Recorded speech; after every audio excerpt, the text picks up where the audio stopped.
ये है Lucknow police commissioner DK. Thakur.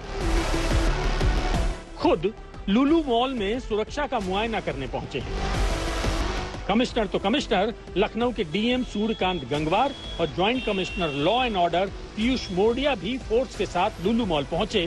वहां सीसीटीवी चेक किया और जांच पड़ताल भी की।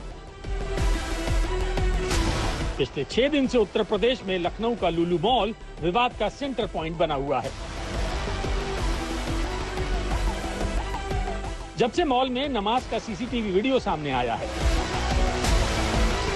एक तरफ तो हिंदू संगठन न सिर्फ मॉल को घेर रहे हैं, बल्कि मॉल में जाकर हनुमान चालीसा का पाठ भी कर चुके हैं। दूसरा, लुलु मॉल में सुरक्षा भी तगड़ी कर दी गई है। ड्रोन से मॉल में हर आने जाने वाले पर नजर रखी जा रही है। मॉल प्रशासन पूरी तरीके से मुस्तैद है और जिस तरीके से ड्रोन की नजर हो, पुलिस की नजर हो, पूरी तरीके से लुलु मॉल के आसपास भी सिक्योरिटी के पूरे अरेंजमेंट्स किए गए हैं। तो ये साफ हो गया है कि जिस तरीके से ये घटना आई है और उसमें तकरीबन 4 लोगों को हिरासत में लिया है, पुलिस प्रशासन भी मुस्तैद हो गई है और लगातार उन लोगों के खिलाफ कार्रवाई की बात कर रही है जो लोग चाहे वो षड्यंत्र के रूप में नमाज पढ़ने आए हों या किसी भी तरीके से लुलु मॉल पहुंचे हों।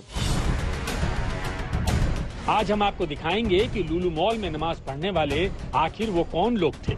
क्या मॉल के अंदर जानबूझकर विवाद भड़काने के लिए नमाज पढ़ी गई? क्या मॉल में नमाज किसी साजिश के तहत पढ़ी गई? हम आपको बता दें कि पुलिस ने लुलु मॉल में नमाज पढ़ने वाले 4 लड़कों को गिरफ्तार किया है। इन चारों लड़कों का सच भी हम आपको दिखाएंगे, लेकिन उससे पहले आपको बताते हैं कि कैसे लुलु मॉल पर छिड़े संग्राम को लेकर सीएम योगी ने सख्ती दिखाई है। लखनऊ प्रशासन को फुल एक्शन में आने की हिदायत दी है। साथ ही बिना नाम लिए हिंदूवादी तत्वों को भी धरना प्रदर्शन के नाम पर सड़क को बाधित करने के खिलाफ सख्त चेतावनी दी है।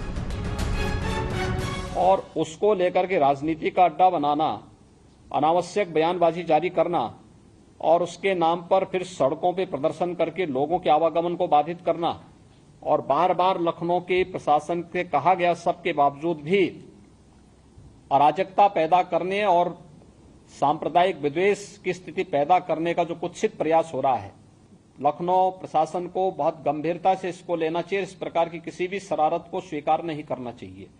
सख्ती से ऐसे तत्वों से निपटना चाहिए जो अनावश्यक मामलों को बढ़ावा देकर के माहौल खराब करने का प्रयास करते हैं।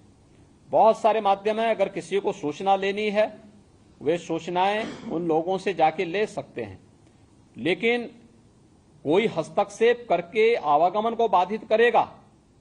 मैंने पहले कहा कि सड़कों पर या पूजा के लिए या किसी भी अन्य कार्यक्रम के लिए कोई जगह नहीं होनी चाहिए और इसको किसी भी प्रकार की अनुमति नहीं दी जानी चाहिए। जो शासन ने पहले से व्यवस्था बनाई है उसको हम सख्ती से लागू करें, इन चीजों को तय करें।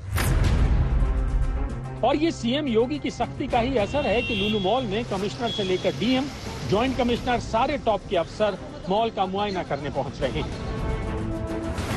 सीएम योगी का इशारा भी साफ है कि मॉल में नमाज पढ़ने वालों को भी बख्शा नहीं जाएगा और ना ही माहौल बिगाड़ने वालों को छोड़ा जाएगा।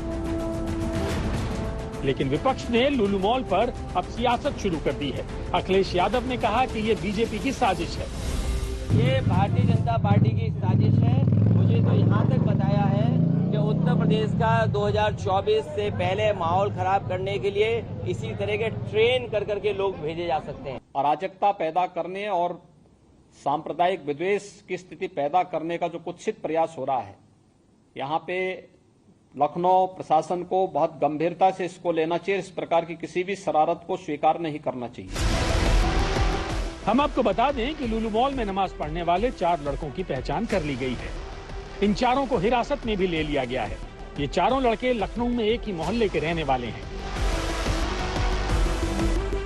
पकड़े गए 4 लड़कों में 2 सीतापुर के हैं और दोनों सगे भाई हैं। इन चारों के नाम हैं मोहम्मद रेहान, आतिफ खान, मोहम्मद लुकमान, मोहम्मद नौमान। लुकमान और नौमान सगे भाई हैं। उत्तर प्रदेश में लुलु मॉल का विवाद थमता नजर नहीं आ रहा। इस समय में हम मौजूद हैं, ये लुलु मॉल है लखनऊ का, वहां पर मौजूद है। आप देख सकते हैं तस्वीरों में साफ तौर से आज उन 4 लोगों को हिरासत में लिया गया है जिन पर नमाज पढ़ने का आरोप है। पुलिस लगातार इस षड्यंत्र का खुलासा करने की कोशिश कर रही है कि आखिर वो कौन लोग थे जो नमाज पढ़ने यहाँ पर आए थे। जिसके बाद हिंदू संगठन ने लगातार यहाँ पर हनुमान चालीसा हो या फिर जिस तरीके से पाठ करने की बात कही हो, लुलु मॉल के बाहर पहुंचकर पाठ कर रहे थे, जिसको विवाद बढ़ता देगा। सीएम योगी आदित्यनाथ ने भी इस मामले पर संज्ञान लिया और साफ तौर से कहा है कि इस तरीके कोई भी मामले बर्दाश्त नहीं किए जाएंगे, जिसको लेकर प्रशासन को सख्ती से निपटना चाहिए। यही वो क्रम है जिसमें आप देख सकते हैं कि जो पुलिस फोर्स है वो पूरी तरीके से लुलु मॉल के सिक्योरिटी में अरेंजमेंट्स में लगा दी गई है, जहां पर लुलु मॉल के अंदर जाने के लिए लोगों का जो पुलिस फोर्स का एक घेरा है वो बनाया गया है। इसके साथ साथ जो प्राइवेट सिक्योरिटीज है वो भी लगाई गई है। हम आपको बता दें कि लुलु मॉल विवाद में ताबड़तोड़ एक्शन जारी है। 15 जुलाई को सरोजनाथ योगी, कृष्ण कुमार पाठक और गौरव गोस्वामी को हनुमान चालीसा पढ़ने की कोशिश और अरशद अली को नमाज पढ़ने की कोशिश में गिरफ्तार किया गया। इसके साथ ही 16 जुलाई को शांति व्यवस्था भंग करने के मामले में 18 लोगों की गिरफ्तारी हुई थी, जबकि 16 जुलाई को ही 2 लोगों को लुलु मॉल की पश्चिमी बाउंड्री के पास पूजा अर्चना, नारेबाजी, सांप्रदायिक सौहार्द बिगाड़ने के मकसद से नारेबाजी करने के मामले में गिरफ्तार किया गया। अभी तक की पुलिस जांच में जो सामने आया है वो ये कि मॉल में नमाज पढ़ने के लिए लड़के पैदल आए थे।